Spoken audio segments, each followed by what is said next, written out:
Ladies and gentleman, loneliness से बाहर निकलने के लिए सबसे पहले आपको बाहर निकलना होगा। ज़्यादा से ज़्यादा दोस्त बनाने होंगे और ना जज करना है किसी को, ना जज करवाना है।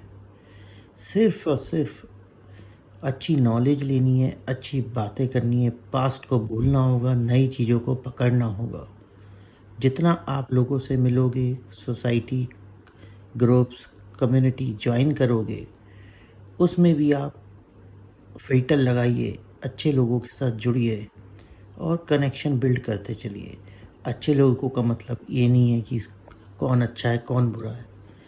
जिसके साथ आप जेल अप हो सकते हो, जिसके साथ आप मिक्स हो सकते हो, जिससे आप कुछ सीख सकते हो, जिसको आप कुछ सिखा सकते हो, जिसके साथ आप हँस सकते हो, जिसके साथ आप बैठ सकते हो। जब तक ये चीज़ें आपसे नहीं जुड़ेंगी, तब तक इस लोनलीनेस से आप बाहर नहीं आ सकते हो। लोनलीनेस आज से नहीं, शुरू से ही इंसानों में देखी गई है। बस फ़र्क इतना है कि अब हम इसको अपने तरीके से कंट्रोल कर सकते हैं। कर सकते हैं मतलब कर सकते हैं। लोनलीनेस को हम अगर समझना शुरू करें तो सबसे पहले आप ये समझ लें कि हर इंसान की अपनी अलग लोनलीनेस की डेफिनेशन है। लोनलीनेस अकेले रहकर भी और रिश्तों में रहकर भी हो सकती है। लोनलीनेस आपको इतना डैमेज कर सकती है जैसे लोहे को जंग कर देती है। इसकी शुरुआत माइंड से ही होती है और माइंड से ही ख़त्म होती है। ये एक बहुत ही थिन लाइन है, अगर आप बस समझ लो। माइंड का काम ही है हर चीज़ में यस बोलना। इंसान ने कुछ सोचा नेगेटिव और माइंड ने यस कर दिया। ऐसे ही अगर आप पॉजिटिव सोच लो तो माइंड इंस्टेंट ही यस बोलता है। ये आप फील कर सकते हैं, जैसे कि जो आपके इंटरेस्ट की बात होती है वो आप करते हैं और जो नहीं होती है वो आप नहीं करते हैं।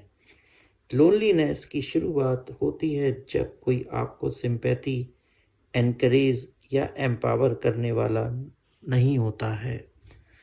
लोनलीनेस एक बैटल है, ये इंडिविजुअली अलग अलग होती है। किसी की अकेले की होती है तो किसी के रिलेशन की होती है। कुछ लोग ये फील करते हैं कि मैं लाइफ में पीछे होता जा रहा हूँ, कोई मुझे समझता नहीं है, या वो अपने को प्रेजेंट नहीं कर पाते हैं एट टाइम्स, और लोग कुछ और समझने लगते हैं। ऐसे में चीज़ें वर्स्ट होती चली जाती हैं। बातें तो दूध जैसी होती हैं सफ़ेद, लेकिन जितना पानी मिलाओगे उतना दूध बढ़ता जाएगा। वैसे ही बातें हैं, जितना खींचोगे उतना ही और पेनफुल सिचुएशन बन जाती है जब लोनलीनेस की बात होती है। जब भी ऐसी कंडीशन हो तो खुद ही अपनी लड़ाई लड़नी पड़ती है।